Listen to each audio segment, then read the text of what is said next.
مشاهدينا بأبرز المباريات التي لعبت يوم أمس والتي حسمت المتأهلين إلى دور 32، وأبرزها كان المنتخب الجزائري.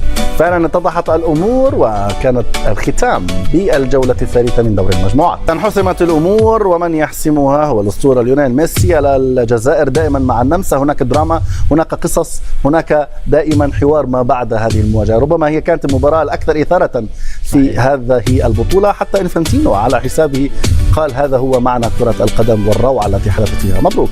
الله يبارك فيك. صراحة تأهل مستحق بالنسبة لمنتخب الجزائر بعد أن صعب مهمته في الدور الأول. يعني نتحدث عن الوجه الشاحب الذي ظهر به في مباراة الأرجنتين والتلقي 3 أهداف نظيفة، وحتى أمام الأردن البداية لم تكن جيدة لكن حقق الأهم هو 3 نقاط. وحتى مباراة اليوم اللي هي مباراة النمسا، أعتقد المنتخب الجزائري منتخب نمساوي يحتاجان إلى نقطة، وهي النقطة التي تتأهل كل منتخب.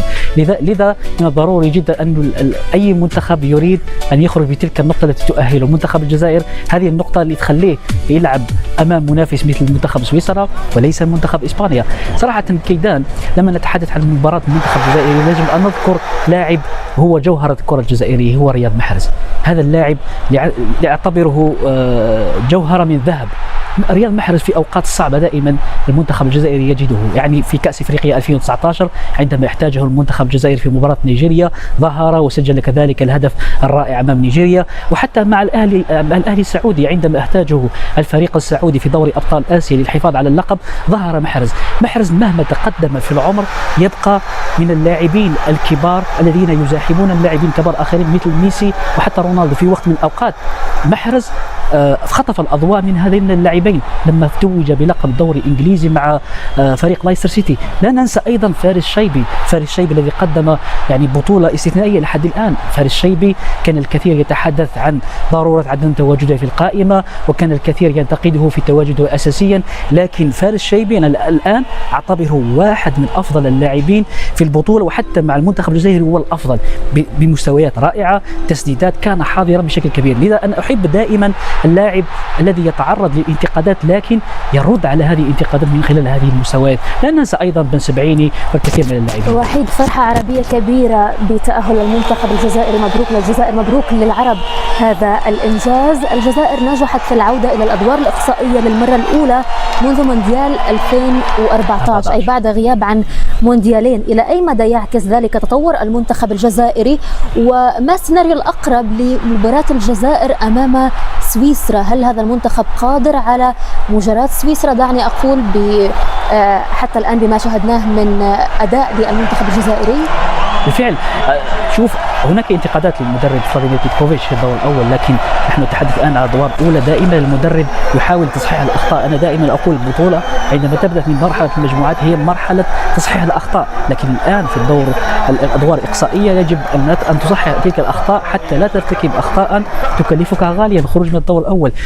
أنا بالنسبة لي السيناريو لحد الآن هو أفضل سيناريو للمنتخب الجزائري، لأنه لو واجهنا منتخب إسبانيا، المنتخب الإسباني ممكن يسجل عليك نتيجة كبيرة، لأنه فريق يمتلك الأدوات، هو مرشح مع الأرجنتين وفرنسا للفوز باللقب. لذا أنا أعتقد طريق سويسرا، وحتى بعد تجاوز سويسرا إن شاء الله لديك منتخب غانا وكذلك كولومبيا، يعني المسار ليس صعبا. وحتى بعد كولومبيا وغانا سنلعب ممكن مع الأرجنتين للانتقام من نتيجة الدور الأول. كل هذا كلام نظري، لأنه عند الواقع إسبانيا تعادلت مع الرأس الأخضر ب0-0، وكل شيء يتغير فعلا في هذه المواجهات. في مواجهة فعلا كل شيء كان كالموسيقى، كلعبة الكراسي. إيران تتأهل لا تتأهل، إيران تتأهل لا تتأهل، إلى أن تم حسم الأمور. الجماهير الجزائرية هناك كيف تابعت هذه الفرحة؟ نتابع بتفاصيلها.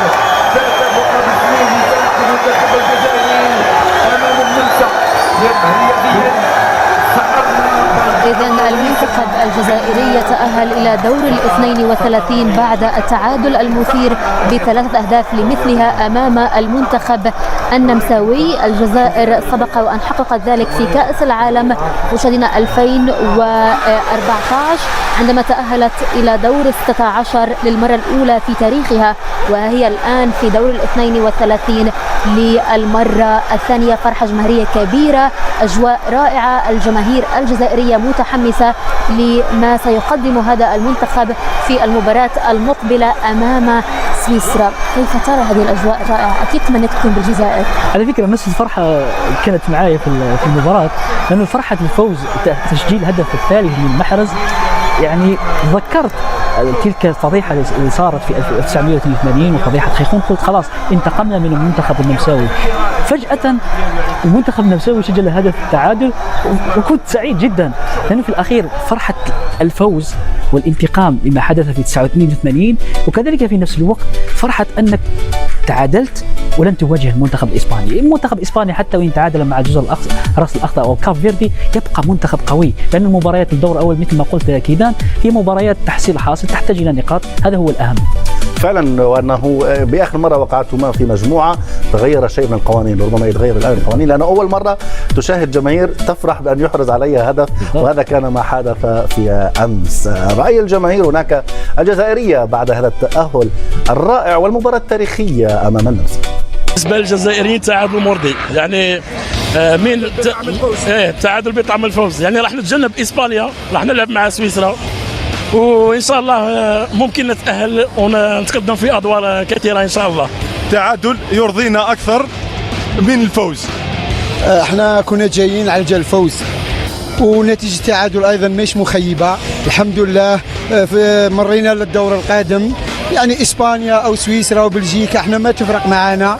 الحمد لله اليوم لاعبين لعبوا بالجرينتا، لعبوا بالحرارة، لعبوا بلوك، الحمد لله. يا ربي نهدوا تحياتنا كامل الشعب الجزائري. تحية الجزائر، مبروك علينا هذا التأهل، وكيعدلوا لنا النتيجة فيها خير الحمد لله. فرحة جزائرية كبيرة، بالساهل الشعب الجزائري ومشجعي المنتخب الجزائري هذه الفرحة، وأتمنى أن تكمل أمام سويسرا. أي المنتخبين خرج من هذه المباراة بمكاسب فنية أكبر، المنتخب النمساوي أم الجزائر بعد هذا التعادل المثير؟ كلا المنتخبين. نتحدث عن المنتخب الجزائري، هناك اخطاء كثيره حتى في مباراه النمسا. 3 مباريات الدور الاول كلها اخطاء بالنسبه للمنتخب الجزائري، لهذا قلت ان مرحله المجموعات هي مرحله تصحيح للادوار الاقصائيه. المنتخب الجزائري شاهدنا عندما غير الحارس المرمى اسامه بنبوط عندما دخل ارتكاب اخطاء، يعني انا بالنسبه لي بنبوط الان هو اسوأ من لوكا زيدان. حتى بالنسبه لقلب الدفاع اعتقد المدرب فلاديمير بيتكوفيتش مطالب الان ان يشرك 3 في المحور الدفاعي، بما انك عندك اطراف او اظهره مثل ريان ايت نوري وبلغالي عندهم ادوار هجوميه اكثر، خلي البروك يكون بدايه من المحور الدفاعي. اعتقد هذه كلها مكاسب فنيه. حتى بالنسبه للمنتخب السويسري يلعب بضغط كبير، سرعه في استرجاع الكره، لكن تلك الاخطاء الموجوده في الدفاع اعتقد يجب ان تصحيحها، لان في الاخير لما تقابل منتخبات تسجل عليك وتدافع بشكل جيد راح تخرج من الدور. فعلا الجزائر اذا بهذا التأهل تقابل سويسرا في الدور 32. الارقام كانت حاضره، اعاده لما حدث، ولكن النمسا تفوقت في 82. الان التعادل بطعم الفوز كما قلتم، وبالغالي اصبح اصغر من سجل منذ 82 للمنتخب الجزائري بهذه الارقام. الى مباراه اخرى ايضا من المباريات المهمه والجميله كانت امس. عثمان، يعني رياض ظهر عندما احتاجته الجزائر، وهذه عادة اللاعبين الكبار يظهرون في المواعيد الكبرى. هو الفنان، هو الموسيقار، هو عازف الألحان على الكمان وعلى الجيتار. بهذا العمر 35 سنة عمل مباراة تاريخية لن تنسى.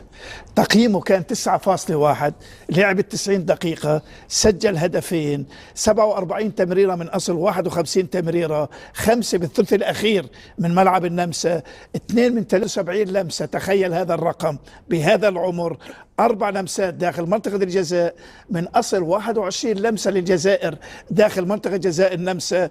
هناك كرات طويلة دقيقة لم يخطئ إلا بكرة واحدة من أصل 5، وهناك استعاد الكرة 3 مرات، 4 من 6 التحامات أرضية في هذا العمر المديد إن شاء الله، مع منتخب قوي بدنيا، منتخب النمسا على الطريقة الألمانية.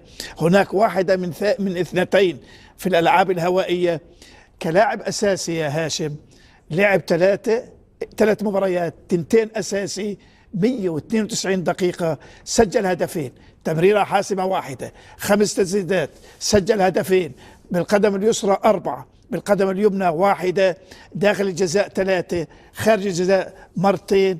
له بهذا العمر 92 تمريرة، له بهذا العمر المديد 153 لمسة، أكرر 153 لمسة، 9 لمسات داخل جزاء المنتخبات اللي لعب أمامها، أخطاء له 5، ثنائيات 11، صناعة فرص 5، كرات طويلة صحيحة 7، مساهمات دفاعية 8، تخيل هذا الرقم، افتكاك ناجح 4، وهناك استعادة الكرة 6 مرات. رياض محرز. نعم. إذا المشاهدين، المرشح الرابع في فقرتها الرقم 1 هو النجم الأرجنتيني ليونيل ميسي، قائد الأرجنتين، ورغم مشاركته كبديل دون الهدف الثالث في مواجهة الأردن من ركلة حرة مباشرة، معززا رقمه القياسي كهداف في تاريخ المونديال. ليو من ركلة ثابتة ستنفذ ليونيل ميسي من أجل هدف أرجنتيني ثالث. ليو